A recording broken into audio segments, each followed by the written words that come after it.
हमारे घर का पावर सप्लाई 220 वोल्ट्स का होता है, जो हमारे लिए इनफ है। सारे इलेक्ट्रिकल इक्विपमेंट्स हम लोग आराम से यूज कर पाते हैं। हमें तो लगता है कि ये कितना ज्यादा है, कभी गलती से टच हो जाए तो जोर का झटका लगता है ना।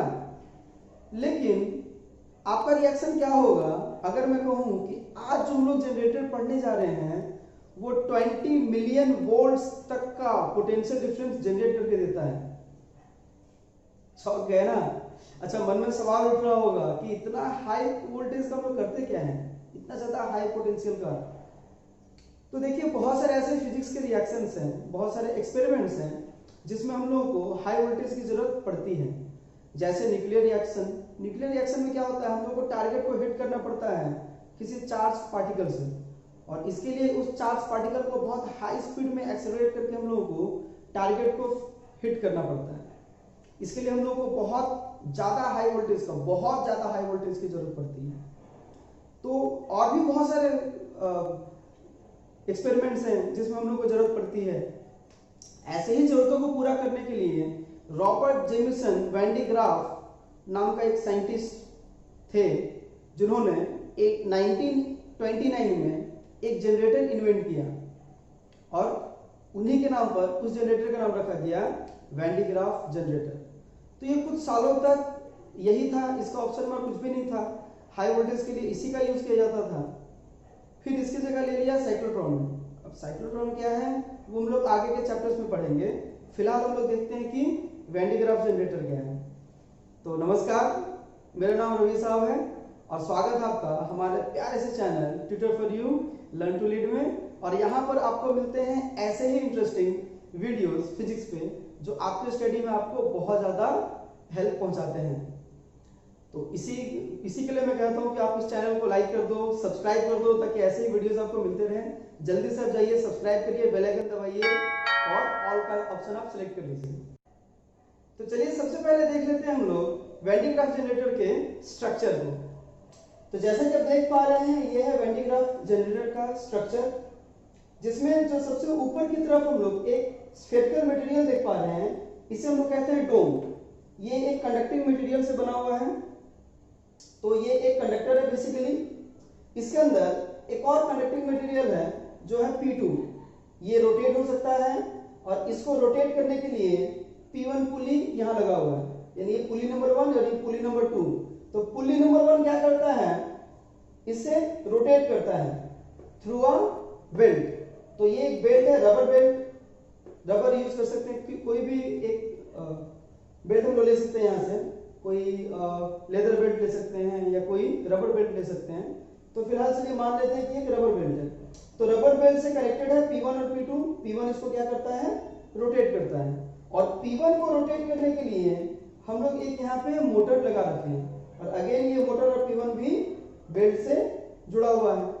तो ये मोटर P1 को रोटेट करता है और P1 P2 को थ्रू अ बेल्ट। ओके, ये पूरा सिस्टम खड़ा है इस इंसुलेटिंग स्टैंड पे, और दो कोम्ब दिख रहे हैं हमको।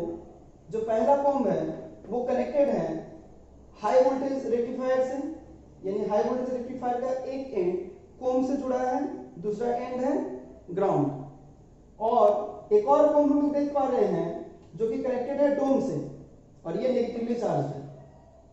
तो होता क्या है बेसिकली, अब हम लोग उसको जानेंगे कि ये काम कैसे करता है। देखिए, सबसे पहले ये जो हाई वोल्टेज रेक्टिफायर है ये पॉजिटिव चार्ज जनरेट करता है। तो पॉजिटिव चार्ज जनरेट करके वो क्या करता है, कोम्ब 1 को प्रोवाइड करता है, और कोम्ब 1 क्या करता है, इसको स्प्रेड करता है इसमें, इसको स्प्रे करता है इस बेल्ट में। तो पॉजिटिव चार्ज मतलब क्या स्प्रे करता है, क्या वो कोई पॉजिटिव आयन स्प्रेड करता है, नहीं। तो वो क्या करता है, वो क्या प्रोवाइड करता है, क्या वो प्रोटॉन प्रोवाइड करता है, नहीं, प्रोटॉन भी प्रोवाइड नहीं करता है। एक्चुअली क्या होता है ना, ये जो हाई वोल्टेज रेक्टिफायर है ये क्या करता है, इलेक्ट्रॉन को एब्जॉर्ब करता है, ये इलेक्ट्रॉन को अट्रैक्ट करता है। तो इलेक्ट्रॉन यहां से अट्रैक्ट होता रहता है। तो इलेक्ट्रॉन अगर अट्रैक्ट होगा तो यहाँ पे कौन सा चार्ज जनरेट होगा, पॉजिटिव चार्ज। इलेक्ट्रोस्टैटिक्स के वीडियोस में मैंने बताया है कि जब भी पॉजिटिव चार्ज का जिक्र हो तब समझ लेना कि एब्सेंस ऑफ इलेक्ट्रॉन है, यानी इलेक्ट्रॉन निकल रहा है इसीलिए पॉजिटिव चार्ज जनरेट हो रहा है। तो यहां से क्या हो रहा है कि इलेक्ट्रॉन्स यहां से इस कॉम्ब में अट्रैक्ट हो रहा है, तो यहाँ पे पॉजिटिव चार्ज जनरेट हो रहा है बेल्ट में। ये पॉजिटिव चार्ज आगे जाकर के कलेक्ट कर लिया जा रहा है इस कोम से। जैसे कि मैंने बताया था ये कोम नेगेटिवली चार्ज है, तो ये क्या कर रहा है, सारे पॉजिटिव चार्ज को ये एब्जॉर्ब कर ले रहा है और एब्जॉर्ब कर करके वो क्या कर रहा है, प्रोवाइड कर रहा है इस डोम को, और इस तरह डोम क्या हो रहा है, पॉजिटिवली चार्ज होता जा रहा है। फिर से समझिए, ये जो हाई वोल्टेज रेक्टिफायर है ये क्या कर रहा है, पॉजिटिव चार्ज प्रोवाइड कर रहा है कोम C1 को। ये कोम क्या कर रहा है, स्प्रे कर रहा है चार्ज का, किसको, इस बेल्ट को, और ये बेल्ट ऊपर जा रहा है पॉजिटिव चार्ज को लेते हुए, और ऊपर जाकर के क्या हो जा रहा है, ये पॉजिटिव चार्ज को कौन कलेक्ट कर ले रहा है, C2। ठीक है, तो C2 को हम लोग बोलते हैं कलेक्टर। तो ये कलेक्टर क्या कर रहा है, कलेक्ट कर ले रहा है, और अगेन ये क्या हो जा रहा है, यहां तक आता है तो ये पूरा डिस्चार्ज हो जा रहा है। ठीक है, फिर ये बेल्ट आ रहा है नीचे, फिर ये क्या कर रहा है, उसको पॉजिटिव चार्ज इसको दे रहा है और ये कलेक्ट कर रहा है। ठीक है, कलेक्ट करते करते क्या हो रहा है, ये जो डोम है वो पॉजिटिवली चार्ज होता जा रहा है, होता जा रहा है, होता जा रहा है, बहुत ज्यादा ये पॉजिटिवली चार्ज होता जा रहा है। अच्छा, एक और बात, ये इतना पॉजिटिवली चार्ज क्यों हो रहा है, मेरे कहने का मतलब है कि अंदर एक कंडक्टिंग मटेरियल है ये, और ये भी कंडक्टिंग मटेरियल है, यहां से चार्ज यहां तक क्यों जा रहा है, क्योंकि एक पोटेंशियल डिफरेंस है। हमें पता है कि चार्ज का फ्लो हमेशा हाई पोटेंशियल से लो पोटेंशियल की तरफ होता है, यानी हायर से लोअर की तरफ। तो यहां पर हम लोग एक हाई पोटेंशियल प्रोवाइड कर रहे हैं, तो ये लोअर पोटेंशियल की तरफ जा रहा है। एक टाइम तो ऐसा आना चाहिए ना, जब यहां का पोटेंशियल और यहां का पोटेंशियल सेम हो जाएगा, यानी पोटेंशियल डिफरेंस जीरो हो जाएगा, तब तो इसको यहां तक नहीं जाना चाहिए। ये अगर चार्ज यहां तक जा रहा है तो पोटेंशियल डिफरेंस की वजह से जा रहा है। कोई एक ऐसा काम आना चाहिए ना, जब डोम का पोटेंशियल और P2 का पोटेंशियल, यहां का और यहां का पोटेंशियल सेम हो जाए, कोई पोटेंशियल डिफरेंस ही ना रहे, तब चार्ज का जाना बंद हो जाएगा, रुक जाएगा। वेल, ऐसा नहीं होता है। ऐसा क्यों नहीं होता है ये मैं बताता हूं। देखिए, मैंने इस पे वीडियो अलग से बना रखा है, आप जाकर के जरूर देखिए, आपको डिस्क्रिप्शन बॉक्स में आपको मिल जाएगा उसका लिंक। फिर भी एक बार बता देता हूं कि कोई भी जो स्फीयर होता है ना, उसके अंदर अगर एक और स्फीयर है तो उसका पोटेंशियल क्या होता है वो आप एक बार देख लो जरा। सपोज ये कैपिटल R इसका रेडियस है और ये स्मॉल r इसका रेडियस है। स्मॉल r रेडियस है अंदर वाले इस स्फीयर का, और बाहर वाले स्फीयर का रेडियस है r। तो चलिए इस पॉइंट पे देखते हैं जरा कि पोटेंशियल कितना होगा। इस पॉइंट पे पोटेंशियल V1 इक्वल टू हो जाएगा हमारा 1/4 pi epsilon not into Q by R। चलिए यहाँ पे चार्ज हमने Q मान लिया और यहाँ पे स्मॉल q मान लिया। ओके, तो यहाँ पे चार्ज हो जाएगा Q प्लस R, किसकी वजह से, इसकी वजह से, बाहर वाला इस स्फीयर की वजह से, और अंदर वाले स्फीयर की वजह से कितना चार्ज होगा वो भी कैलकुलेट कर लेंगे। 1/4 pi epsilon not into small q by capital R। Okay, एक बार इस स्फीयर के लिए हमने पोटेंशियल ले लिया और फिर दोबारा इसके लिए, तो टोटल पोटेंशियल हमें मिल जाएगा। टोटल पोटेंशियल जिस पॉइंट पे होगा वो बाहर वाले स्फीयर के लिए भी होगा और अंदर वाले स्फीयर के लिए भी होगा। तो बाहर के लिए इतना पोटेंशियल, अंदर के लिए इतना पोटेंशियल। ओके, अब हम लोग देखते हैं V2, यानी यहां का पोटेंशियल इस पॉइंट पे। ठीक है, चलिए नाम दे देते हैं, इस पॉइंट का नाम A, इस पॉइंट का नाम B। ये VA और VB कर देते हैं इसको। तो देखिए यहां पे कितना होगा पोटेंशियल, सबसे पहले तो इसकी वजह से, ये बाहर वाला जो है इसकी वजह से यहाँ का पोटेंशियल कितना होगा ये हम लोग पहले देखते हैं। वो हो जाएगा 1/4 pi epsilon not into Q by capital R। ठीक है, और अंदर वाले के लिए कितना होगा, अंदर वाले के लिए होगा 1/4 पाई एप्सिलॉन नॉट इनटू यहां से डिस्टेंस लेंगे, ये हो जाएगा small r, small q by small r। Okay, तो देखिए अब इन दोनों एक्सप्रेशन को जरा ढंग से देखिए, ठीक है। फर्स्ट वाला टर्म तो दोनों का सिमिलर है, सेकंड वाला टर्म भी सब कुछ सिमिलर है, ये सब कुछ सेम टू सेम है सेकंड वाले में, ठीक है। सिर्फ डिफरेंट क्या है, डिफरेंट है ये r, इसमें डिनोमिनेटर में कैपिटल R है और इसमें डिनोमिनेटर में स्मॉल r। अब हमें पता है कि डिनोमिनेटर जब स्मॉल होता है तो एक्चुअली इसका वैल्यू ज्यादा होता है, यानी कि हम लोग देख रहे हैं कि यहाँ से जो VB है वो हमेशा VA से ज्यादा होगा, मतलब इस पॉइंट का पोटेंशियल इस सरफेस के, इस स्फीयर के सरफेस का जो पोटेंशियल है वो इस स्फीयर के सरफेस के पोटेंशियल से हमेशा ज्यादा ही होगा, ठीक है ना।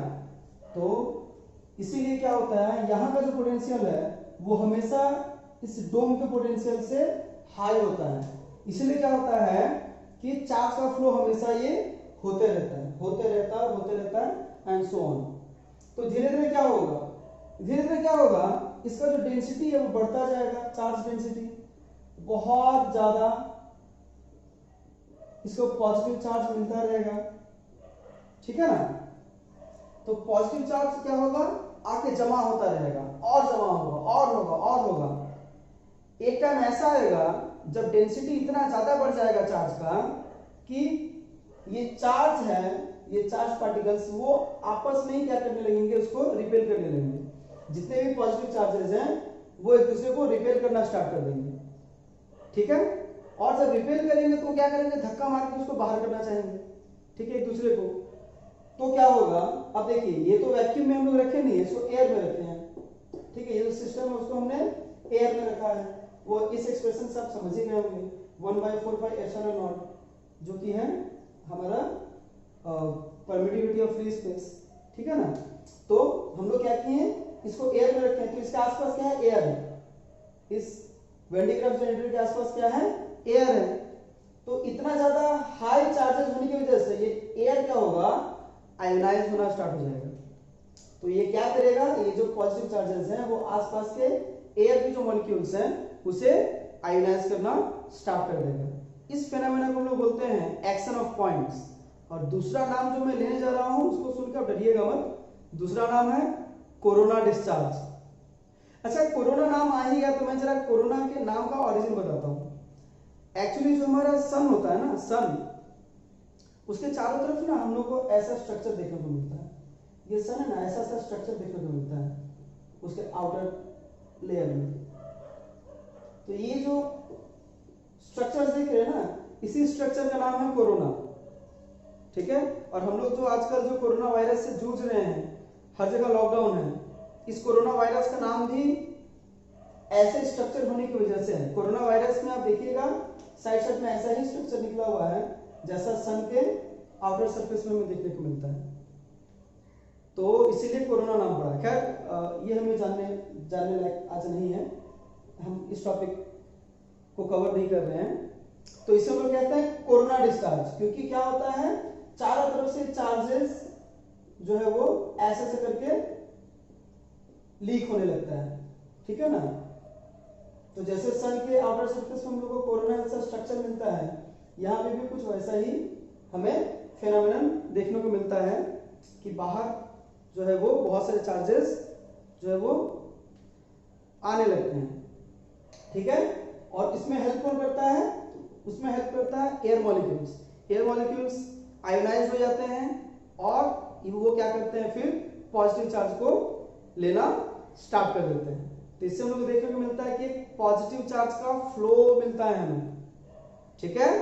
इसे हम लोग कहते हैं इलेक्ट्रिकल विंड, क्योंकि बहुत हाई पावर का लीकेज होता है, इसे हम लोग कहते हैं इलेक्ट्रिकल विंड। जहां भी आप देखिएगा कि जो वायर्स गए हैं, जो हमें इलेक्ट्रिसिटी जो सप्लाई करती है, जो भी कंपनी हो, ठीक है, XYZ कोई भी कंपनी जो इलेक्ट्रिसिटी सप्लाई करती है, तो जो हाई एक्सटेंशन के जो वायर्स होते हैं जिसमें हाई वोल्टेज होता है, उसके आसपास देखिएगा जो एयर है वो आयनाइज होता रहता है। आयनाइज होने से क्या होता है, कभी कभी देखिएगा कि लाइट जलता है उस वायर के ऊपर, ब्लू ब्लू ब्लू कलर का, या फिर जो है वो डिफरेंट कलर्स का हमें लाइट देखने को मिलता है। तो कुछ लाइट्स, कुछ स्पार्कल देखने को मिलते हैं। ये क्यों होता है? ये इसी कोरोना डिस्चार्ज की वजह से होता है। तो इसे हम लोग बोलते हैं कोरोना डिस्चार्ज। ये जो बहुत ज्यादा हाई डेंसिटी हो जा रहा है डोम में, और चार्जेस का जो लीकेज हो रहा है, इसी को हम लोग बोलते हैं एक्शन ऑफ पॉइंट्स या फिर कोरोना डिस्चार्ज। ऐसे तो डिस्चार्ज होता है, कोरोना डिस्चार्ज बोलते हैं। और इसकी वजह से क्या होता है? इसकी वजह से हम लोग को मिलता है इलेक्ट्रिकल विंड। तो ये इलेक्ट्रिकल विंड क्या करता है? आप सोचिए यहाँ पर अगर एक पॉजिटिव चार्ज रखते हैं तो क्या होगा?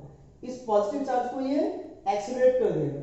यहाँ के जो पॉजिटिव चार्जेस हैं इसको एक्सीलरेट कर देंगे, और इतना ज्यादा हाई पावर से इसको एक्सीलरेट करेंगे कि हमारा काम हो जाएगा।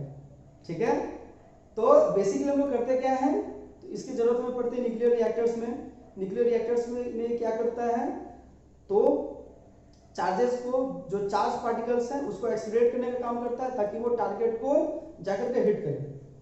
फिजिक्स के अदर एक्सपेरिमेंट में अगर हम लोग इसका यूज देखें तो देखते हैं कि एटम्स को ब्रेक करने में इसका हम लोग हेल्प लेते हैं। मेडिकल फील्ड में भी इसका बहुत ज्यादा यूज है। हम लोग इसका यूज करते हैं कैंसर के ट्रीटमेंट में, और भी बहुत सारे फिजिक्स के एक्सपेरिमेंट्स हैं, और बहुत सारे रिसर्च वर्क में इसको हम लोग काम में लाते हैं। तो ये हमारा वैन डी ग्राफ जनरेटर। तो फिर से एक बार जरा सुन लें आप, ये डोम है जो क्या होता है, जो पॉजिटिवली चार्ज होता रहता है। क्यों? क्योंकि ये हाई वोल्टेज रेक्टिफायर एक कोम के थ्रू इस बेल्ट को प्रोवाइड करता है पॉजिटिव चार्ज, और ये बेल्ट ऊपर जाता है, और ये सारा पॉजिटिव चार्ज इस कोम को डोनेट कर देता है, और ये कोम क्या करता है, डोम को वो चार्जेस देता रहता है। देते देते देते देते एक टाइम ऐसा आता है कि होता है ब्रेकडाउन। ठीक है, आपस में ये क्या करते हैं, पॉजिटिव चार्जेस एक दूसरे को रिपेल करना स्टार्ट करते हैं, और आसपास के जो एयर मॉलिक्यूल्स हैं उसको वो लोग करते हैं आयनाइज माफ कीजिएगा। और आयनाइज होने की वजह से क्या होता है, हमें मिलता है इलेक्ट्रिकल विंड, और इसी के लिए हम लोग क्या करते हैं, इसको हम लोग यूज करते हैं। इससे इतना ज्यादा हाई वोल्टेज में मिलता है कि अगर कोई आदमी किसी इंसुलेटिंग स्टैंड में खड़ा हो जाए, उसके बाद अगर इसको टच करे तो इसके जो बाल है ना, एक एक बाल जो है वो खड़े हो जाएंगे, और हर एक बाल एक दूसरे से अलग रहेंगे, क्योंकि हर एक बाल में पॉजिटिव चार्ज जाएगा, और इसलिए एक बाल दूसरे बाल को रिपेल करना स्टार्ट कर देगा। तो हम लोग को एक गजब का एक फेनोमेनन देखने को मिलता है। आप वीडियो के थंबनेल में देख लीजिएगा कि कैसा एक स्ट्रक्चर हमें मिलता है। तो बिल्कुल हम उसे टच कर सकते हैं, बिल्कुल कर सकते हैं, कोई प्रॉब्लम नहीं होता है, अगर इंसुलेटिंग स्टैंड में कोई इंसान खड़ा हो तो ये था हमारा आज का वैन डी ग्राफ जनरेटर। उम्मीद करता हूं कि वैन डी ग्राफ जनरेटर का ये जो वर्किंग प्रिंसिपल था, ये कैसे काम करता है ये क्या है, ये सब कुछ आपको समझ में आ गया होगा, क्या इसके यूजेस हैं, और इसका प्लेस कौन लिया बाद में, साइक्लोट्रॉन के बारे में आगे हम लोग पढ़ेंगे। फिलहाल तो आप मेरे पिछले वीडियो जाके देख लीजिए, ये इलेक्ट्रोस्टैटिक्स का लास्ट वीडियो है, और मैंने ऑलमोस्ट सारे इंपॉर्टेंट टॉपिक्स को कवर कर लिए हैं। ऑलमोस्ट मैं इसलिए कह रहा हूं कि हो सकता है कुछ टॉपिक्स छूट गए हों, या हो सकता है आप कुछ पढ़ रहे हो, आपको कुछ नया मिल गया हो। तो ऐसे नए कुछ टॉपिक्स अगर आपको मिल रहे हैं, कहीं पर आप अटक रहे हैं, कोई प्रॉब्लम हो रही है, तो इसी के लिए मैं अपना हमेशा व्हाट्सएप नंबर दे देता हूँ। कोई भी हेल्प चाहिए होगा तो आप लोग व्हाट्सएप पर मुझसे कॉन्टैक्ट कर सकते हैं। ये टॉपिक अगर आपको समझ में आ गया है तो आप कमेंट सेक्शन में बताइए। अगर समझाने में कोई चूक हो गई हो, आपको समझ में नहीं आई हो, तो भी कमेंट सेक्शन में आप जरूर बताइए, और ज़्यादा हेल्प के लिए हमसे व्हाट्सएप पर कॉन्टैक्ट करिए। आप इंस्टाग्राम में भी हमसे जुड़ सकते हैं, फेसबुक में भी जुड़ सकते हैं, सारे लिंक्स आपको डिस्क्रिप्शन बॉक्स में मिल जाएंगे। आप हमें मेल कर सकते हैं, मेल आईडी भी गिवन है, हमारा वेबसाइट का जो लिंक है वो भी प्रोवाइडेड है। तो आप कहीं भी जाइए, हमसे आप जुड़ जाइएगा। चैनल को आप फटाफट सब्सक्राइब कर दीजिए, बाकी लोगों को भी शेयर करिए, ताकि बाकी लोग भी हमसे जुड़ें, और आपके लिए इसी तरह वीडियो लाने का उत्साह हमारा बना रहे। उम्मीद करता हूँ कि ये वीडियो आपको पसंद आया होगा। आपने इस वीडियो को पूरा देखा, इसके लिए बहुत बहुत धन्यवाद। मिलता हूँ आपसे किसी अगले यूजफुल वीडियो में, तब तक के लिए